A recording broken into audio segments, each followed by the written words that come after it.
on the iPhone microphone again today, chilling outside. Not super hot today, kind of pretty nice, pretty mild, not extraordinarily hot. I think we still haven't reached the extraordinary heat levels here in Las Vegas yet.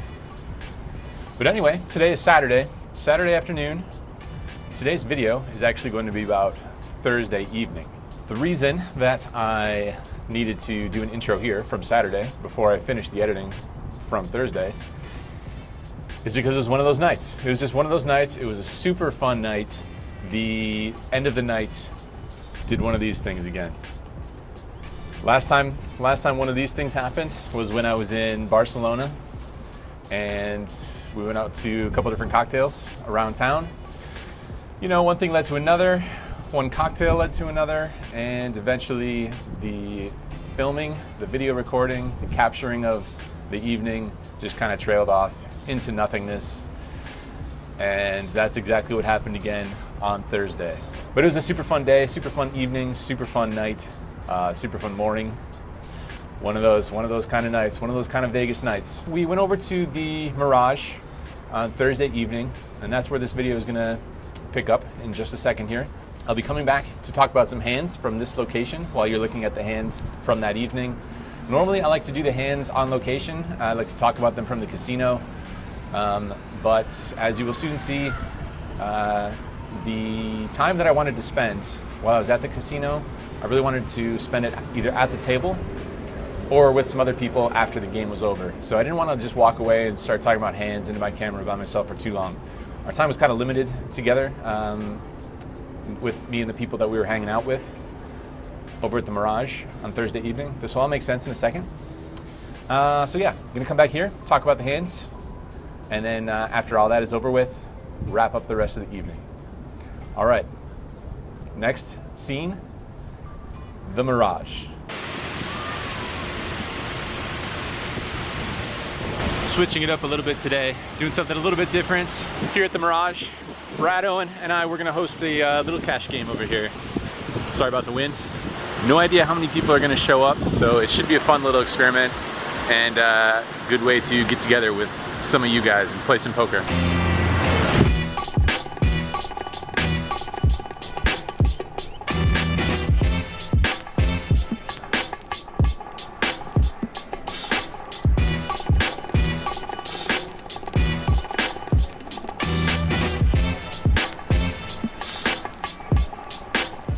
It's been a different kind of a week. Yesterday, Brad and I hopped on a live stream. Ended up being on there for a good couple of hours. So that was pretty fun. It's been cool to try a couple different things here and there.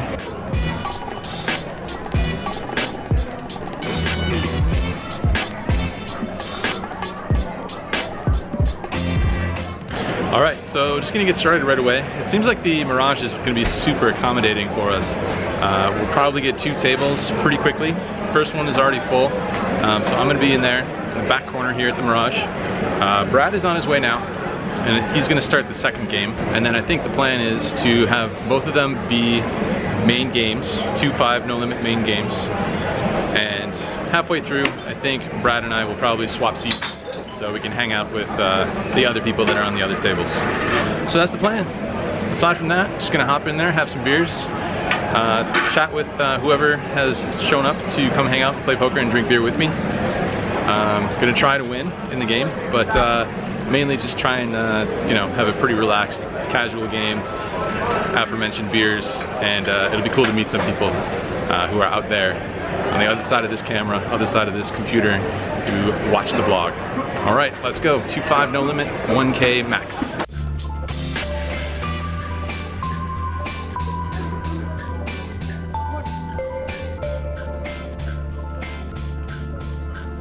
Can't bring it up. Are you gonna go hang out with Paula? You gonna go hang out with Paula? Yeah, I really just trying to king half.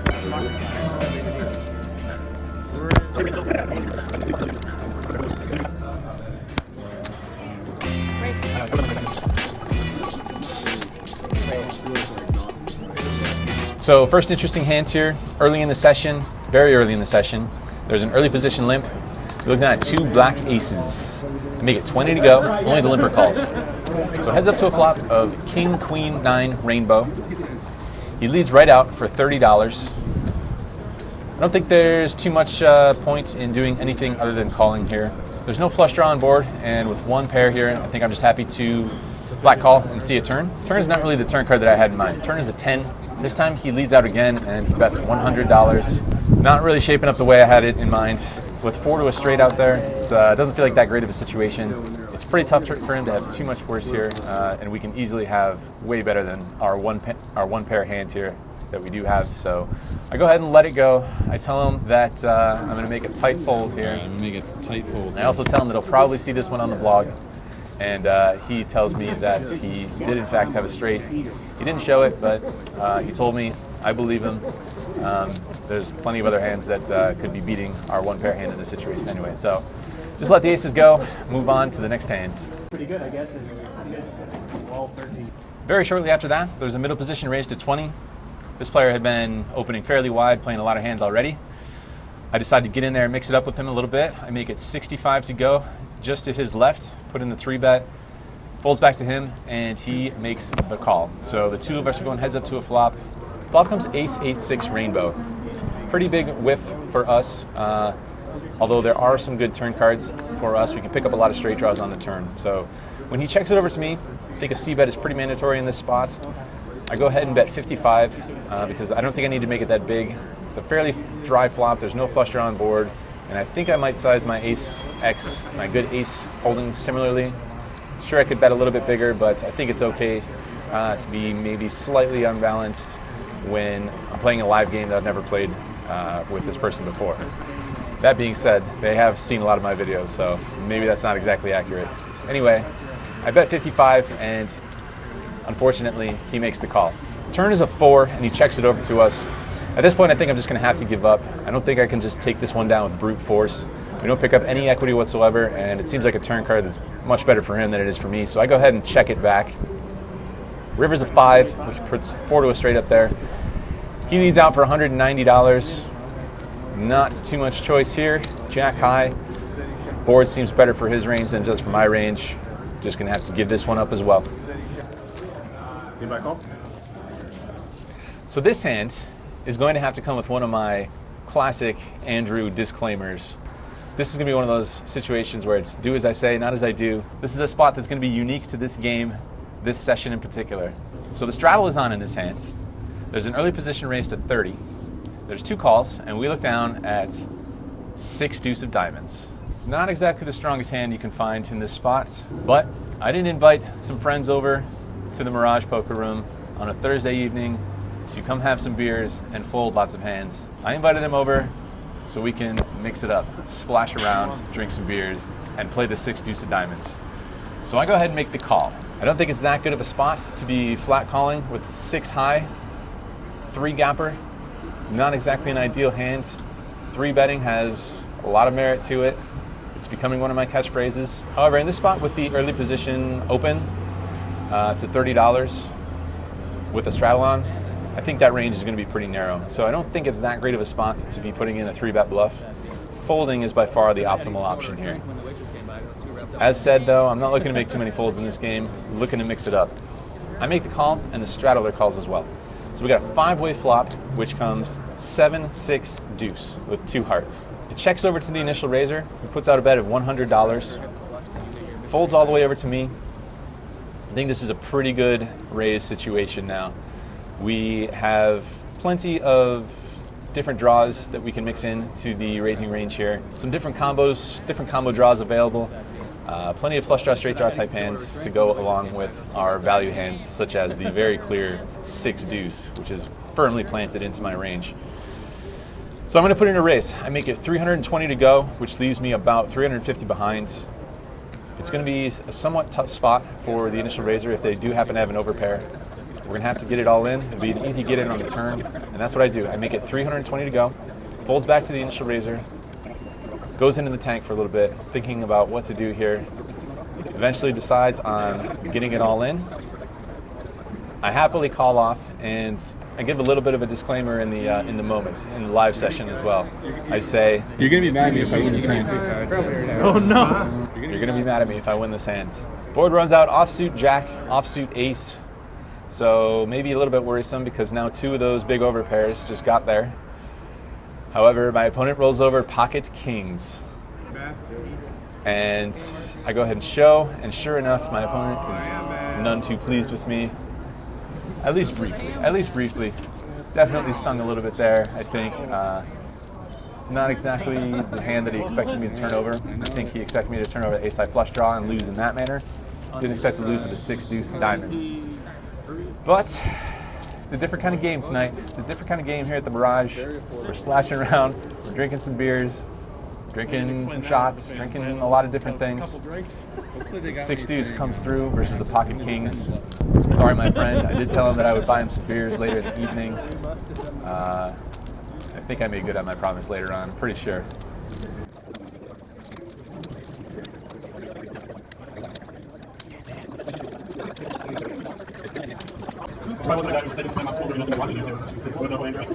Next interesting hand, there's a middle position open at 25.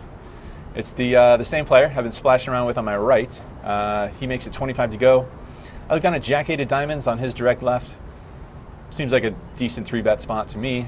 Go ahead and put in the raise, make it $85 to go. It's going to be another one of those disclaimer hands, I think. I think you can probably let this one go, although I don't think it's too terrible. We prefer it to be a little bit more connected than the jack 8, maybe jack 9 or jack 10. We would prefer a little bit more connectivity here in our hand, but you know, in this game, jack 8 of diamonds, I think is a pretty clear 3-bet. 85 to go. Folds back to the initial raiser who makes the call. Heads up to a pretty favorable flop of king 8-8 with 2 spades. So we flop trips here. He checks it over to me. Again, I think it's another one of those kind of spots where I don't have to c-bet too big. I can kind of try and match it with some ace-king holdings, and as well as some possible flush draw holdings. I make it $70. My opponent makes the call, so we're off to a turn card, which comes an offsuit jack. We fill up on the turn, shaping up pretty nicely. He checks it over to me. I think it's okay to check back here a decent number of times, put in a trap because we have so much of the board locked up. We obviously want him to continue to draw with his spade draws. We don't want to fold out a king. Pretty much want to keep his entire range in there. Checking back here seems perfectly fine. I think a lot of times I would check back here. However, this opponent, he's been, like I said before, he's been mixing it up. I think I want to keep putting some money into the pot. I want to try and size it as if I'm trying to get to a cheap showdown, bet the turn, and then check back on the river with you know, my ace-king, king-queen type hands. So I want to try and put in another bet to either induce him to do something or keep his draws in. I bet 125. He gives me a little bit of a look, and then he makes the call. That would have to be on there. Off to a river card, which is an offsuit ace. He checks it over to me again. Seems like a pretty good run out. Definitely, obviously going to go for some more value here. So time for another bet. I bet $290. He doesn't put any thought into it whatsoever. He just snap calls. So obviously we have the best hand here. I go ahead and show my jack 8, and he goes ahead and shows us pocket jacks. Obviously we do not have the best hand here. We run into the 1-outer on the turn. He's gonna take this one down with jacks full of 8s. 8s full of jacks are no good here. Was pretty certain that I won this hand, but no such luck. He had us crushed pre-flop. On the flop we had him pretty dead. Tables turned pretty quickly on the turn. So pretty funny situation there. He seems like a pretty great dude. Not exactly sure I would say I'm glad that he won, but I'm glad it went to a player who was splashing around and giving a lot of action.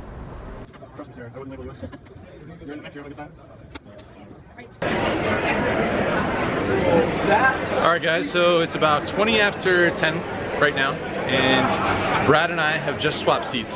So we've made the switch. It's been cool. It's been cool so far. The Mirage poker room over here has been super accommodating. We somewhat sprung this on them a little bit. I came by yesterday to make sure that they could spread a 2-5 game for me and my friends, and there are currently 4 tables of 2-5 running here at the Mirage, which is more than they usually get, let's just put it that way. So they've handled it beautifully. They have ample dealers, and all the dealers are awesome over here. So it's been cool. The setup has been great.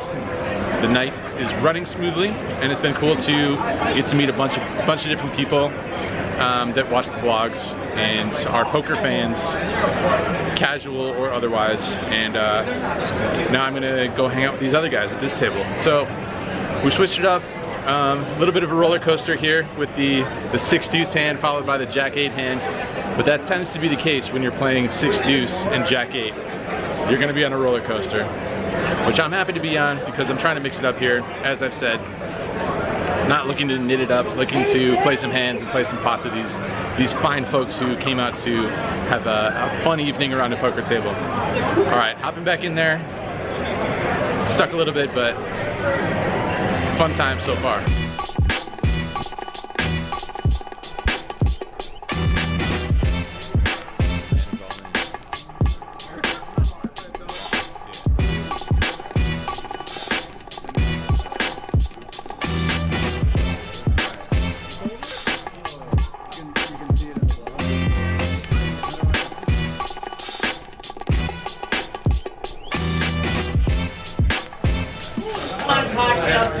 So Brad, you're like winning a bunch of money, I guess? Got pretty lucky on this table over here. No, we got Ryan. We got Ryan Frechette in the house, ladies and gentlemen. Oh yeah,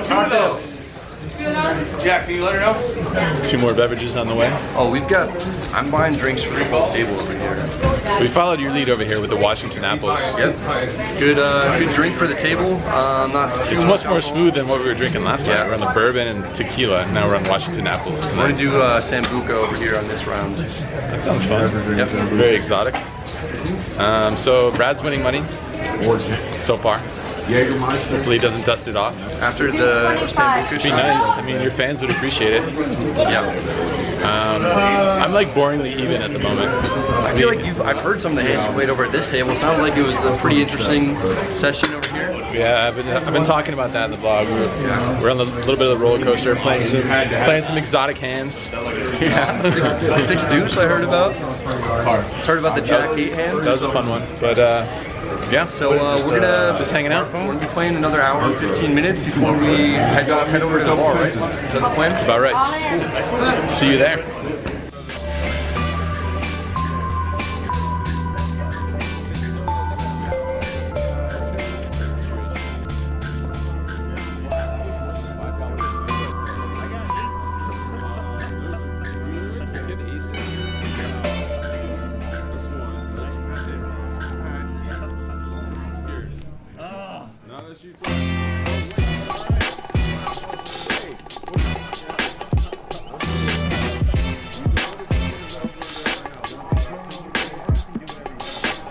Center bar and hang out.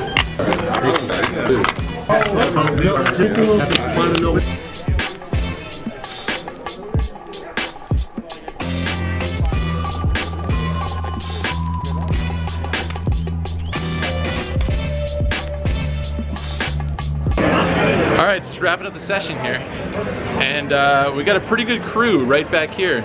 It's gonna go hang out at the bar. Won a little bit. I haven't exactly added it up. I think we won about $400 or so, a little over 400. I might come back to you with the exact figure, but it was awesome. It was really cool just to get together with some people that watch the vlogs, watch the videos, people from all over. I was just talking to a guy from the Netherlands, and obviously all over the US. Cheers to Brad Owen for helping me out and getting this game together here at the Mirage. And for sure, a big thanks to the Mirage. They even let us run it twice in a hand that was like, I don't know, $1,000 or $2,000 pot or something, which they don't normally do that either. So, all right, we're going to the center bar right now. So let's go over there and hang out. We're gonna go chat with a couple of the guys that came over to the game. Moving on to the center bar. Let's go. So shortly after midnight, we packed up the games, racked up the chips, moved the party just outside the poker room to the center bar at the Mirage. Time for some more beverages. Time to debrief with the guys and yeah, have some beverages. There were some beverages that were had.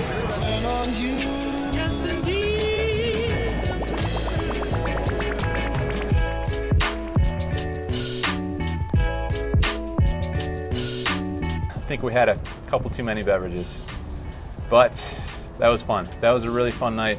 it was awesome to just get together with some people, have a super casual poker game.